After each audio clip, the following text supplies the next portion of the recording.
Atal Bihari Vajpayee research institute ये गोटे अनुष्ठान अटल बिहारी वाजपेयी आदर्श सबुआड़े प्रसार करने 10 वर्ष तले 2014 मसीह गठित होता तार आभिमुख्य थिला एवं आभिमुख्य एवं रही कि अटल बिहारी वाजपेयी जो राष्ट्रप्रेम जो राष्ट्रभक्ति से युव समाज में प्रसार से ये अनुष्ठान 10 वर्ष धरी कार्य करुच्ची एवं प्रथम थर चलित वर्ष पुण्यतिथि पालन करागला प्रति वर्ष आम जयंती पालन करूँ जो जयंती को मोदी सरकार आसवा पर 2014 मसीह सुशासन दिवस भाव पालन करने घोषणा कले आज गोटे प्रस्ताव रहा ये पुण्यतिथि पालन कर गोटे मुख्य उद्देश्य है कि अटल बिहारी वाजपेयी प्रति कार्य प्रति जो शासन काल एवं विरोधी काल ये समय से भारतीय अस्मिता जातीय अस्मिता देश एवं विदेश में जमिति भाव में समृद्ध करते उन्मेष करते पुण्यतिथि को भारत सरकार जातीय अस्मिता दिवस भाव घोषणा कर ये गोटे बड़ कथा एवं मुख्य अतिथि भाव आईन मंत्री अबकारी एवं आईन विभाग मंत्री पृथ्वीराज हरिचंदन आसी गोटे कथा थिला से कहले मो बाल्य काल माने मोर कैशोर मोर विद्यालय जीवन मु वाजपेयी आदर्श अनुप्राणित होती वाजपेयी विचारधारा को केमी आम राज्य में प्रसार करवा से अनेक गुटे योजना प्रस्तुत कर गोटे national highway express highway Vajpayee ना अच्छी एमती बहुत कथा अच्छी सरकार बहुत योजना अच्छी जेहेतु चलित वर्ष शतवार्षिकी पालन कर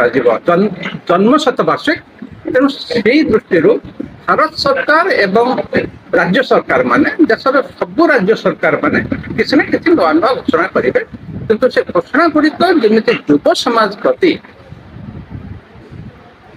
आग्रही हे युव समाज से समस्त जत्नवान रही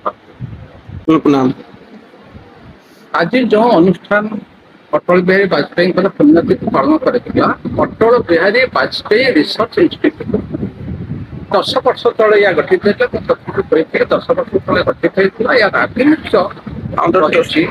ट्रस्टी चेयरमैन प्रेसिडेंट सेक्रेटरी यार आभिमुख्य होची कि अटल बिहारी वाजपेयी आदर्श युव समाज में प्रदान यार जे सभापति अच्छा इंजीनियर सुधाकर खत्री एवं कार्यनिर्वाही निर्देशक अच्छा डॉक्टर बंशीधर दास एवं आमे समस्ते तार सब ट्रस्टी अच्छे बहुत बहुत लोक अच्छा समस्त ना तो नहीं हेनी मुझे ट्रस्ट जन ट्रस्ट तेणु बहुत लोक अच्छा डॉक्टर गोपाल दास अच्छा डॉक्टर सिद्धार्थ रथ अच्छा बहुत व्यक्ति अच्छा भुवनेश्वर जो मान्यगण्य व्यक्ति मैंने बहुत से आम समस्त सहयोग अनुष्ठान की गढ़ी उठे कार्य कर बिहारी वाजपेयी प्रतिमूर्ति आज गोटे प्रस्ताव दिगला आप शुणिथे कि भुवनेश्वर केन्द्र स्थल जो जन्म शतवार्षिकी पालन कर अवसर में केन्द्र स्थल राजधानी केन्द्र स्थल गोटे पूर्ण अवयव प्रतिमूर्ति स्थापन करने आज प्रस्ताव दिगला आम आशा रखुचु आज भारत रत्न अटल जी पुण्य षष्ठतम पुण्य श्राद्ध दिवस पालन करा जाउथला एवं यहाकू एविहार तरफ समस्त सदस्य पालन कले आज एम्स परिसर रे प्रथमे तांकर माल्यार्पण करागला एथिरे एम्स निर्देशक डॉक्टर आशुतोष विश्वास समीर महांती भाजपार प्रेसिडेंट आमर मनमोहन सामल आमर कार्यनिर्वाही अधिकारी डॉक्टर बंशीधर दास संजय पट्टनायक सुभाषिष महापात्र अमीय दास चंदन भाई एवं समस्त कर्मकर्ता यूआरआई सेठारे पुष्पमाल्य प्रदान कले एवं तत्परे बिंदुसागर कूल आमर माननीय विधायक एवं आरएसएस कर्मकर्ता अनेक हिंदू जागरण समिति बीजेपी महिला प्रतिनिधि एवं सही कार्य को विरूपाक्ष पंडा एवं मानस शतपथी भाई ताकू परिचालना करथिले तत्परे सभा कार्य अनुष्ठित होता जयदेव भवन ठारे 11 महान कार्य थिला देशभक्ति देश प्रति तंकर जो अनुरक्ति थिला एवं जाति धर्म वर्ण निर्विशेष जड़े ଭାରତର ମୌଡ଼ମଣି ବୋଲି ଯାହାଙ୍କୁ ଆଖ୍ୟା ଦିଆଯିବ ତାଙ୍କ ଉପରେ ଆଲୋକପାତ କରିଥିଲେ। ଏବଂ ଯେତେବେଳେ ଇଏ ଯୁବକ ଥିଲେ, ମନ୍ତ୍ରୀ ନଥିଲେ ମଧ୍ୟ, ସେତେବେଳେ ଯେତେବେଳେ ବାଜପେୟୀ ଆସୁଥିଲେ ତାଙ୍କ ସହିତ ତାଙ୍କର କିପରି ମାନେ ଦେଖା ହେଉଥିଲା ଏବଂ ଦିଲ୍ଲୀ ଗଲେ ସେ ଲୋକସଭାରେ କହିଥିଲେ ଯେ ଭାରତର କିପରି ଉନ୍ନତି ହେବ, ଭାରତ ଜନସାଧାରଣ କିପରି ସୁଖ ସ୍ୱଚ୍ଛନ୍ଦରେ କାଳଯାପନ କରିବେ,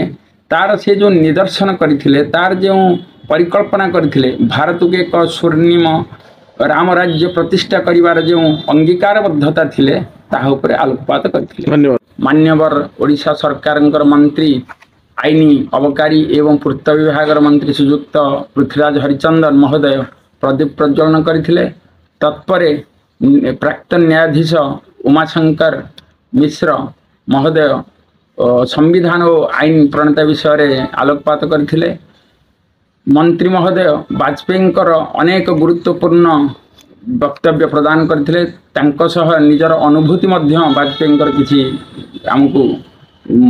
ରଖିଥିଲେ ମତ ତାଙ୍କର। ଏବଂ ଆପୋଲୋ ହସ୍ପିଟାଲର କାର୍ଯ୍ୟନିର୍ବାହୀ ଅଧିକାରୀ ଶ୍ରୀଯୁକ୍ତ ଆଲୋକ ଶ୍ରୀବାସ୍ତବ ମହୋଦୟ ସେ ମଧ୍ୟ ବକ୍ତବ୍ୟ ପ୍ରଦାନ କରିଥିଲେ। ଅଭୟ ଦ୍ୱିବେଦୀ ଏ କାର୍ଯ୍ୟକୁ ପରିଚାଳନା କରିଥିଲେ ଏବଂ ସୁଧାକର ପାତ୍ରୀ ଯିଏକି ସଭାପତି ସେ ସଭା ମଧ୍ୟ ଅବଲୋକନ କରିଥିଲେ। ଏବଂ ଏମାନଙ୍କ ମଧ୍ୟରେ ଅନେକ କାର୍ଯ୍ୟକର୍ତ୍ତା, ଅନେକ କର୍ମକର୍ତ୍ତା ସମସ୍ତେ ସଭାକୁ ପରିଚାଳନା କରିବାରେ ବହୁତ ସହଯୋଗ କରିଥିଲେ। ପରିଶେଷରେ ଖାଦ୍ୟପେୟର ବନ୍ଦୋବସ୍ତ କରାଯାଇଥିଲା ଏବଂ ଧନ୍ୟବାଦ ଅର୍ପଣ ସହିତ ସମସ୍ତେ ନିଜ ନିଜ କାର୍ଯ୍ୟକୁ ଆଜି ଆପଣଙ୍କର ଯେଉଁ ଜୟଦେବ ଭବନ ଠାରେ ଅଟଳ ବିହାରୀ ବାଜପେୟୀଙ୍କର 6ତମ ପୁଣ୍ୟତିଥି ଅବସରରେ ଆପଣଙ୍କର ଓଡ଼ିଶା ସରକାର ଏବଂ କେନ୍ଦ୍ର ସରକାର କିଛି ନିବେଦନ ଅଛି କି? ଆଜ୍ଞା ନମସ୍କାର। ଆମକୁ ଆଜି ଭାରତର ସବୁଠୁ ମହାନ ଯେମିତି ମହାତ୍ମା ଗାନ୍ଧୀ ଜାତିର ପିତା ସିଏ ଥିଲେ, ସେପରି ଆମ ସମସ୍ତଙ୍କର ଆଦର୍ଶ ଶ୍ରୀ ଅଟଳ ବିହାରୀଜୀ ଆମ ସମସ୍ତଙ୍କ ଦେଶର ଆଦର୍ଶ ଏବଂ ସାରା ବିଶ୍ୱର ଆଦର୍ଶ। ତାଙ୍କ ପାଇଁ ମୁଁ କେବଳ ସରକାରଙ୍କ ପାଖରେ ଗୋଟେ ନିବେଦନ କରିବି ଯେ ଆମକୁ ପ୍ରତି ଯଦି ଗାଁରେ ନ ହେଇପାରିଲା ତଥାପି ପ୍ରତି ଜିଲ୍ଲାରେ ଶ୍ରୀ ଅଟଳଜୀଙ୍କର କୌଣସି ପ୍ରତିମୂର୍ତ୍ତି ସ୍ଥାପନ ଭଲ ଜାଗାରେ ଏବଂ ତାଙ୍କର ଜାଗାରେ ଯେମିତି ଆମର ବିଭିନ୍ନ ପ୍ରକାର ଭବନ ହେଉଛି, ଶ୍ରୀ ଅଟଳ ଭବନ ହଉ ଏବଂ ଏଇଟା ପ୍ରତି ଜିଲ୍ଲାରେ ରହୁ, ସବୁବେଳେ ବ୍ୟବହୃତ ହଉ। ଆଉ ଏଇଥିରେ କେବଳ ରାଷ୍ଟ୍ରର ଏବଂ ଦେଶବ୍ୟାପୀ ବାହାରେ ବି ଯାହା ବି ରହିଲା କେବଳ ଉନ୍ନତିର ସବୁ ମିଟିଂ ସବୁ ହଉ, ଯେଉଁଥିରେ ଆମେ ସରକାରଙ୍କୁ କେବଳ ରିକ୍ୱେଷ୍ଟ କରୁଛୁ ଯେ ଆମକୁ ଏଇ ଯେଉଁ ଡିଷ୍ଟ୍ରିକ୍ଟ ମାନଙ୍କରେ ଅଛି ସବୁ ଡିଷ୍ଟ୍ରିକ୍ଟରେ ମୁଖ୍ୟ ଜାଗାରେ ଆମକୁ କୌଣସି ଜାଗା ଦିଆଯାଉ ଏବଂ ପ୍ରତିମୂର୍ତ୍ତି ପାଇଁ କେନ୍ଦ୍ର ସରକାର ଏବଂ ରାଜ୍ୟ ସରକାରଙ୍କ ପାଖରେ ପ୍ରାର୍ଥନା କି ସେ ଆମକୁ ଏସବୁ କରିବା ପାଇଁ କି ଆମକୁ ସମ୍ମତି ଦିଅନ୍ତୁ ଏବଂ ଆମକୁ ସବୁ ପ୍ରକାର ସାହାଯ୍ୟ କରନ୍ତୁ। କିଛି ନିବେଦନ ଅଛି କି ଆପଣଙ୍କର ଅଟଳ ବିହାରୀ ରିସର୍ଚ୍ଚ ସେଣ୍ଟର ତରଫରୁ? ଦେଖନ୍ତୁ ଆଜି ମହାମାନ୍ୟ ସମ୍ମାନୀୟ ଓ ଭାରତର ବରପୁତ୍ର ଶ୍ରୀଯୁକ୍ତ ଅଟଳ ବିହାରୀ ବାଜପେୟୀଙ୍କର 6ତମ ଶ୍ରାଦ୍ଧ ଦିବସ ବା ପୁଣ୍ୟତିଥି ପାଳନ କରିବା ଉଦ୍ଦେଶ୍ୟରେ ଆମେ ଏଠି ଜୟଦେବ ଭବନଠାରେ ସମସ୍ତେ ଏକତ୍ରିତ ହେଇଥିଲୁ। ଏଥିରେ ଓଡ଼ିଶାର ବିଭିନ୍ନ ରାଜନୈତିକ ପଦପଦବୀ ବିଭିନ୍ନ ଉଚ୍ଚପଦସ୍ଥ ଅଧିକାରୀ ଏଥିରେ ଯୋଗ ଦେଇଥିଲେ। ଏଥିରେ ବହୁତ ଆଲୋଚନା ହେଲା ବାଜପେୟୀଙ୍କର ମାନେ କାର୍ଯ୍ୟକଳାପ ଉପରେ, ରାଜନୈତିକ ଜୀବନ ଉପରେ। ସିଏ ମରି ମଧ୍ୟ ଆମ ପାଖରେ ଅମର ହୋଇ ରହିଯାଇଛନ୍ତି, କାହିଁକିନା ଆମେ ଆଗରୁ ବହୁତ ପ୍ରଧାନମନ୍ତ୍ରୀକି ଦେଖିଥିଲୁ, ତାଙ୍କ ପରେ ବି ଆମେ ଦେଖୁଛୁ ପ୍ରଧାନମନ୍ତ୍ରୀ ଏବେ କାମ କରୁଛନ୍ତି, ଭଲ ବି କାମ କରୁଛନ୍ତି, କିନ୍ତୁ ତାଙ୍କ କାମ ଥିଲା ଅଦ୍ୱିତୀୟ, ଅଭିନ୍ନ, ସ୍ୱାଗତ ଯୋଗ୍ୟ, ଚିରସ୍ମରଣୀୟ।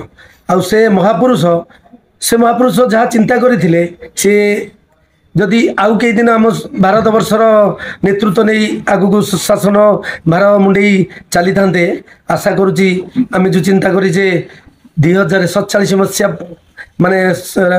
ସ୍ୱାଧୀନତାର 100 ବର୍ଷ ପୂର୍ତ୍ତି ଅବସର ଭିତରେ ସୁନାର ଭାରତର ସ୍ୱପ୍ନ ଦେଖିଛେ, ବୋଧହୁଏ ସେଟା 2047 ପର୍ଯ୍ୟନ୍ତ ଆମକୁ ଅପେକ୍ଷା କରିବାକୁ ପଡ଼ିନଥାଏ। କିଛି ସରକାରଙ୍କ ପାଖରେ ନିବେଦନ ଅଛି କି ଆମର ଓଡ଼ିଶା ରାଜ୍ୟ ସରକାରଙ୍କୁ ଆପଣ ପ୍ରତିମୂର୍ତ୍ତି ସ୍ଥାପନ କରିବା ପାଇଁ ଅଟଳ ବିହାରୀ ବାଜପେୟୀଙ୍କର? ହଁ ଶୁଣନ୍ତୁ, ତ ଆମର ତ ସେଇଟା ନିଶ୍ଚିତ ମୁଖ୍ୟ ସେଇଟା ମୁଁ ଶେଷରେ କହିଥାନ୍ତି ଆପଣ ତ ପଚାରିଲେ କୁହନ୍ତୁ ଆମର ଯେମିତି ବିଭିନ୍ନ ପ୍ରକାର ମହାପୁରୁଷ ମାନଙ୍କର ଷ୍ଟାଚ୍ୟୁ ପ୍ରତିମୂର୍ତ୍ତି ସ୍ମୃତି ଭବନ ବା ତାଙ୍କୁ ମନେ ରଖିଲା ଭଳିଆ ଗୋଟେ ବଡ଼ ବଡ଼ ସରକାରୀ ପ୍ରତିଷ୍ଠାନ ନାମାଙ୍କରଣ କରାଯାଉଛି ସେମିତି ଅଟଳ ବିହାରୀ ବାଜପେୟୀଙ୍କ ନାଁରେ ଆମର ଯେମିତି ଜୟଦେବ ଭବନ କି ଆମ ଅନ୍ୟାନ୍ୟ ଯେଉଁ ନାମକରଣ କରାଯାଇଛି ମହାପୁରୁଷମାନଙ୍କ ନାଁରେ ଅଟଳ ଭବନ ନାଁରେ ଏକ